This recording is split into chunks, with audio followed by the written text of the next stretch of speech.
Mash অ্যানালাইসিসের এটা 4 নম্বর class. এই ক্লাসে আমরা এই ম্যাথটা সলভ করব। এখানে বলছে find the value of I1, I2 and I3। That means সার্কিটের এই I1, I2 আর এই I3 এই তিনটা কারেন্টের মান বের করতে বলছে। তো এখানে আমরা যদি খেয়াল করি তাহলে দেখব I1, I2, I3 তিনোটা কারেন্ট মূলত এখানে ক্লকওয়াইজ তিনটা লুপ দেয়া আছে, সেই তিনটা লুপ কারেন্টকে বুঝাচ্ছে। আর আমরা জানি যে লুপ কারেন্ট মূলত ম্যাশ অ্যানালাইসিস দিয়ে বের করতে হয়, কারণ ম্যাশ অ্যানালাইসিস আমরা যেটা করি সেটা হচ্ছে লুপ কারেন্টই বের করি। দ্যাট মিনস কি বুঝাচ্ছে, এখানে যে তিনটা কারেন্ট বের করতে বলছে এই তিনটা কারেন্টের মান ম্যাশ অ্যানালাইসিস ব্যবহার করে বের করতে হবে।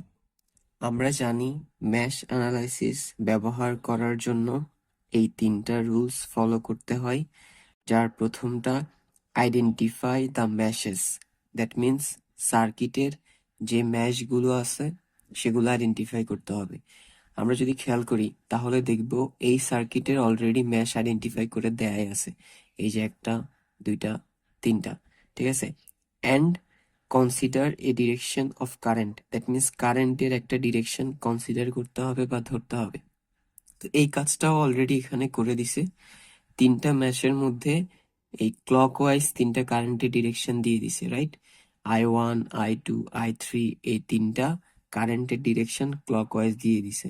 দ্যাট মিনস প্রথম যেই কাজটা এটা আমাদের প্রশ্নে করেই দিছে। এবার 2 নম্বর কাজটা বলছে apply KVL in the meshes. That means এখানে যে তিনটা ম্যাশ দেয়া আছে এই তিনটা ম্যাশের মধ্যে KVL অ্যাপ্লাই করতে হবে। তো আমরা যদি প্রথম ম্যাশটাতে KVL অ্যাপ্লাই করি, so applying KVL in mesh 1, that means 1 number ম্যাশে KVL অ্যাপ্লাই করে। তো এই ম্যাশটাতে KVL অ্যাপ্লাই আমরা নর্মালি KVL KCL প্লেলিস্টটাতে যেভাবে KVL অ্যাপ্লাই করতে হয় শিখছি, আমরা এখানে সেভাবে KVL অ্যাপ্লাই করব না, একদম শর্টকাট একটা মেথডে KVL অ্যাপ্লাই করব। তো তার জন্য আমরা প্রথমে দেখব এই 1 নাম্বার ম্যাশের মধ্যে কয়টা রেজিস্টর আছে। দেখা যাচ্ছে এখানে রেজিস্টর আছে এই ম্যাশে 3টা, 60 ওহম, 30 ওহম, 50 ওহম, ঠিক আছে। তাহলে তিনোটা যোগ করলে কত হবে? 60 প্লাস 30 ইকুয়াল হচ্ছে 90, 90 আর 50 হচ্ছে 140 মানে 140। তাহলে এখানে টোটাল রেজিস্ট্যান্স 140। আর এই তিনোটা রেজিস্টর দিয়ে যে কারেন্টটা ফ্লো হচ্ছে সেটা হচ্ছে I1। তাহলে ভোল্টেজ কি হবে? Current into resistance, current I1, total resistance 140, তাহলে ভোল্টেজ হবে 140I। সো আমরা এই যে 140I দিলাম, আর এটা কিসে দিছি? প্লাসে, কারণ 1 নম্বর ম্যাশের কাজ করার ক্ষেত্রে এটার ভোল্টেজ ড্রপকে প্লাসে দিব, ঠিক আছে। ওকে, তারপরে এই ম্যাশের কোন রেজিস্টর পাশের ম্যাশগুলো শেয়ার করতেছে? দেখা যাচ্ছে 30 ওহমকে শেয়ার করতেছে 3 নাম্বার ম্যাশ, আর 50 ওহমকে শেয়ার করতেছে 2 নাম্বার ম্যাশ।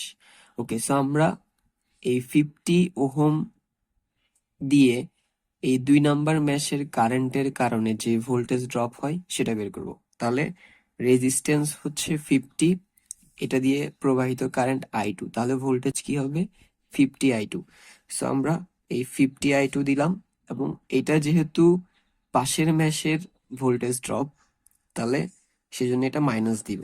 তারপর আরেকটা হচ্ছে 30, তো 30 এটা রেজিস্ট্যান্স, 30 প্রবাহিত কারেন্ট I3, তাহলে ভোল্টেজ কি হবে? 30I3, right. সো 30I3 দিলাম, এটাও মাইনাসে দিব, কারণ এই ভোল্টেজটা তো 1 নাম্বার ম্যাশের কারেন্টের কারণে হচ্ছে না, এটা 3 নাম্বার ম্যাশের কারণে হচ্ছে, সো সেজন্য এটাও মাইনাস। ওকে, এবার আমরা আবার 1 নাম্বার ম্যাশে আসি, এটার এবার এই ভোল্টেজ সোর্স গুলো হিসাব করব। তো প্রথমে আমরা যদি এই 20 ভোল্টেরটা দেখি, ম্যাশের যে ডিরেকশন সেটা তো এদিক থেকে এভাবে করে আসতেছে, রাইট। তো এভাবে করে আসলে ভোল্টেজ সোর্সের কোন প্রান্তটা প্রথমে পাচ্ছে? অবশ্যই প্লাস প্রান্তটা, বড় দাগটাকে আমরা জানি প্লাস প্রান্ত, তাহলে +20 নিব। এই যে +20। তারপরে এদিক থেকে এইভাবে করে আসলে পাই এই 100 ভোল্টকে। তো 100 ভোল্টের কোন প্রান্তটাকে প্রথমে পাচ্ছে? এই মাইনাস প্রান্ত, ছোট দাগটা মানে আমরা জানি মাইনাস, তাহলে এটা হবে -100। সো আমরা -100 লিখলাম, ঠিক আছে। এবার কেবিএল এ আমরা কি জানি? সবগুলো ভোল্টেজ ড্রপের যোগফল সমান 0। সো সেই জন্য সবগুলোর যোগফল সমান 0 দিলাম। ওকে, এরপর এখানে এই তিনোটাকে যেভাবে আছে ঠিক ওভাবেই লিখলাম। +20 -100 ক্যালকুলেট করলে হবে -80। -80কে সমান চিহ্নের ওপাশে নিয়ে গেলে সেটা +80 হয়ে গেছে। এটা যেভাবে আছে এর পরের লাইনে ঠিক ওভাবেই লিখলাম। সো এটা হচ্ছে আমাদের 1 নাম্বার ইকুয়েশন। এবার আমরা 2 নাম্বার ম্যাশে কেবিএল অ্যাপ্লাই করব। So applying KBL in mash 2, এই 2 নাম্বার ম্যাশে কেবিএল অ্যাপ্লাই করব। সো সেম ভাবে আমরা দেখব এই 2 নাম্বার ম্যাশে কয়টা রেজিস্টর আছে। 50 ওহম একটা, 40 ওহম, 10 ওহম, ঠিক আছে। তাহলে তিনোটা যোগ করলে কত হবে? 50 + 40 = 90, 90 + 10 = 100। দ্যাট মিনস এখানে টোটাল রেজিস্ট্যান্স 100, আর তিনোটা রেজিস্ট্যান্স দিয়ে প্রবাহিত কারেন্ট I2, তাহলে ভোল্টেজ কি হবে? 100 I2। সো আমরা 100 I2 দিলাম। 100 I2 কিসে দিব? প্লাসে, কারণ যেই ম্যাশের কাজ করব সেই ম্যাশের ভোল্টেজ ড্রপ প্লাসে দিব, ঠিক আছে। ওকে, সো প্লাসে দিলাম। তারপর এই ম্যাশের কোন রেজিস্টর পাশের ম্যাশগুলো শেয়ার করতেছে? একটা হচ্ছে 50 ওহম আর একটা হচ্ছে 40 ওহম। এগুলো 50 ওহমকে শেয়ার করতেছে 1 নাম্বার ম্যাশ, 40 ওহমকে শেয়ার করতেছে 3 নাম্বার ম্যাশ। সো আমরা যদি প্রথমে 50 ওহমে আসি, তাহলে এটার রেজিস্ট্যান্স হচ্ছে 50 ওহম, কারেন্ট I3, তাহলে কারেন্ট I1, তাহলে I1 এর কারণে যে ভোল্টেজ ড্রপ হবে সেটা কত হবে? 50 I1, current into resistance. So আমরা 50 I1 দিলাম। আর এই ভোল্টেজ ড্রপটা কিসে দিব? মাইনাসে, ঠিক আছে। কারণ এটা তো 2 নাম্বার ম্যাশের কারণে যে ভোল্টেজ ড্রপ হচ্ছে সেটা না, এটা হচ্ছে 1 নাম্বারের কারণে। ওকে, তারপরে আরেকটা হচ্ছে 40 ওহম, তাহলে এটার রেজিস্ট্যান্স 40 ওহম, এটা দিয়ে প্রবাহিত কারেন্ট I3, তাহলে ভোল্টেজ ড্রপ কি হবে? 40 I3। সো আমরা 40 I3 লিখলাম। আর এটাকে কিসে দিব? মাইনাসে, কারণ এটা 2 নাম্বার ম্যাশের কারেন্টের কারণে, 2 নাম্বার ম্যাশের কারেন্টের কারণে হচ্ছে না, এটা 3 নাম্বারের, ঠিক আছে। ওকে, সো হয়ে গেল। এবার এই ম্যাশের ভোল্টেজ ড্রপ গুলি হিসাব, ভোল্টেজ সোর্স গুলি হিসাব করবো। তাহলে ম্যাশের ডিরেকশন কোন দিক থেকে আসতেছে? এদিক থেকে, রাইট। তো এদিক থেকে যদি আসে, আহ এই 50 ভোল্টের কোন প্রান্তটাকে প্রথমে পাচ্ছে? মাইনাস প্রান্ত, তাহলে আমরা -50 নিব। এই যে -50। তারপর এখান থেকে এভাবে আসতেছে, এভাবে আসলে এবার এই 20 ভোল্টের কোন প্রান্তটাকে প্রথমে পাচ্ছে? তাও এই ছোট দাগটাকে, মানে হচ্ছে মাইনাস প্রান্তকে। So আমরা -20 লিখলাম, ঠিক আছে। তো কেবিএল এ ঠিক আমরা যেমনটা জানি, কেবিএল মানে কি? সকল ভোল্টেজ ড্রপের যোগফল সমান 0। সো সেজন্য সবগুলোর যোগফল সমান 0 দিলাম।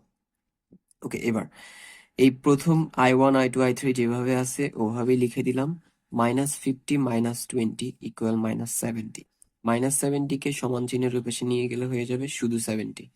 সো এটা 70। আর I1 I2 I3 ঠিক যেভাবে আছে ওভাবে লিখলাম। সো এটা হচ্ছে আমাদের 3 নাম্বার ইকুয়েশন।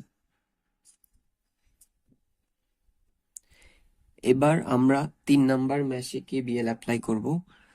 সো এটাতে আমরা দেখব কয়টা রেজিস্টর আছে? 3টা, 40 ওহম, 30 ওহম এবং 20 ওহম। তাহলে তিনোটার যোগফল কত হবে? 40 + 30 = 70, 70 + 20 = 90। সো টোটাল রেজিস্ট্যান্স 90, প্রবাহিত কারেন্ট I3, তাহলে ভোল্টেজ কি হবে? 90 I3। সো আমরা 90 I3 দিলাম। আর এটা যেহেতু 3 নাম্বার ম্যাশের কারেন্টের কারণে ভোল্টেজ ড্রপ, সো এটা প্লাসে হবে। যেই ম্যাশে কেবিএল অ্যাপ্লাই করব ওই ম্যাশের ভোল্টেজ ড্রপ প্লাসে হবে, ঠিক আছে। এবার এই ম্যাশের কোন রেজিস্টর পাশের ম্যাশগুলা শেয়ার করতেছে? একটা হচ্ছে 30 ওহম, যেটাকে 1 নাম্বার ম্যাশ শেয়ার করতেছে। একটা হচ্ছে 40 ওহম, যেটাকে 2 নাম্বার ম্যাশ শেয়ার করতেছে, ঠিক আছে। তো আমরা যদি প্রথমে এটাতে আসি, তাহলে 30 ওহম, এটার রেজিস্ট্যান্স 30, এটা দিয়ে প্রবাহিত কারেন্ট I1, তাহলে ভোল্টেজ কি হবে? 30 I1। সো 30 I1 দিলাম, এটাকে কিসে দিব? মাইনাসে দিব, ঠিক আছে। তারপরে এবার 40 ওহম। সো এটা দিয়ে প্রবাহিত কারেন্ট হচ্ছে এটার রেজিস্ট্যান্স 40, প্রবাহিত কারেন্ট I2, তাহলে ভোল্টেজ কি হবে 40I2। সো 40I2 দিলাম, আর এটা কিসে দিব, মাইনাসে। তো এখানে কোনো ভোল্টেজ সোর্স নাই এই 3 নাম্বার মেশে, সো আমাদের কাজ শেষ। আমরা সবগুলো ভোল্টেজের যোগফল সমান 0 দিয়ে দিলাম। সো এটা আমাদের 3 নাম্বার ইকুয়েশন। তাহলে আমাদের এখানে টোটাল মেশ কারেন্ট আছে 3টা, I1, I2, I3, এবং 3টা মেশ কারেন্টের জন্য আমরা 3টে ইকুয়েশন পাইছি। এই যে 1 number equation, 2 number equation, 3 number equation. এবার ওই রুলসের 3 নাম্বার রুলসটা ফলো করি আমরা, তাহলে সেটা কি বলছে, solve the equation. That means আমরা এখানে যে 3টা ইকুয়েশন পাইছি, এই 3টাকে সলভ করতে হবে। তো এই সলভিং এর কাজটা আমরা সাইন্টিফিক ক্যালকুলেটরের ইকুয়েশন সলভিং যে ফাংশনটা আছে সেটাতে 3টা ইকুয়েশনকে বসাইলে মানগুলো চলে আসবে, ঠিক আছে। I1 এর মান আসবে 1.65, I2 এর মান আসবে 2.12, I3 এর মান আসবে 1.5। সো আমাদের I1 এর মান এটা, I2 এর মান এটা, I3 এর মান এটা। তিনোটা কিভাবে, এই তিনোটা ইকুয়েশনের মান ক্যালকুলেটরে কিভাবে বসাইতে হয়, এই মানগুলো কিভাবে বের করতে হয়, এটা আমরা আগের অনেকগুলো ক্লাসে দেখছি। সো এই ক্লাস আর দেখলাম না, ডিরেক্ট আমরা এটা লিখে ফেললাম, ঠিক আছে।